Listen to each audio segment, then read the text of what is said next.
સાણંદના ઉપરદળ ગામે મોટા પ્રમાણમાં માટીનું બેફામ ખનન ચાલી રહ્યું છે. ગૌચરની ખરાબાની જમીનમાં બેફામ માટી ખનન ચાલી રહ્યું છે. કોંગ્રેસ દ્વારા તંત્રને માટી ખનન રોકવા અને કડક પગલાં લેવા લેખિત રજૂઆત કરવામાં આવી છે. ખાણ ખનિજ વિભાગ અને તંત્રની મીઠી નજરનો કોંગ્રેસનો આક્ષેપ છે. Story report by Makwana Mahendra.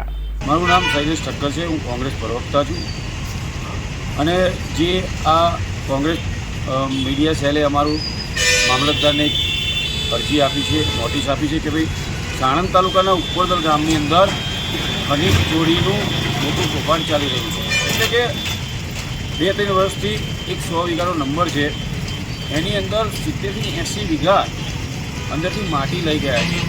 તો આ એક કોઈ મોટા જે નેતાઓ હોય એમનો હાથ હોય.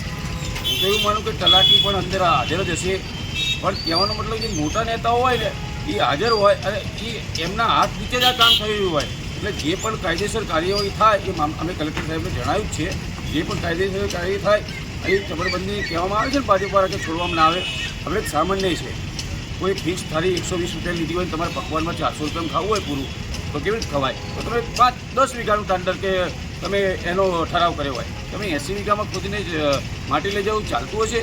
અને બીજું, તમે સામાન્ય કોઈ 2 ટ્રેક્ટર કે 5 ટ્રેક્ટર માટી લેવા આવ્યો હોય ગામમાંથી, તો તે ખનીજ ચોરી લાગે છે એની ઉપર.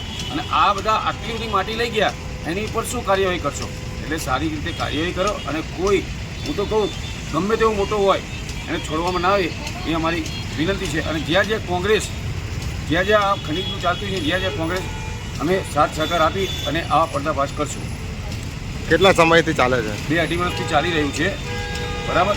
એટલે કહેવાનો મતલબ કે એક આ ખનીજ વિભાગ પણ ધ્યાન નિંદ્રામાં સૂઈ રહી છે અને જેટલી પણ કાર્યવાહી તાત્કાલિક થાય એટલી અમારે ક્યાં ક્યાં જાણ કરી છે?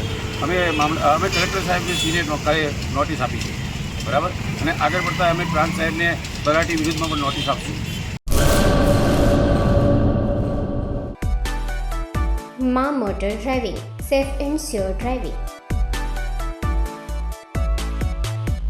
ડ્રાઇવિંગ એ શોખ સાથે આપની મોટી જવાબદારી પણ છે. અમારા ઇન્સ્ટ્રક્ટર દ્વારા સચોટ અને સરળ માર્ગદર્શન.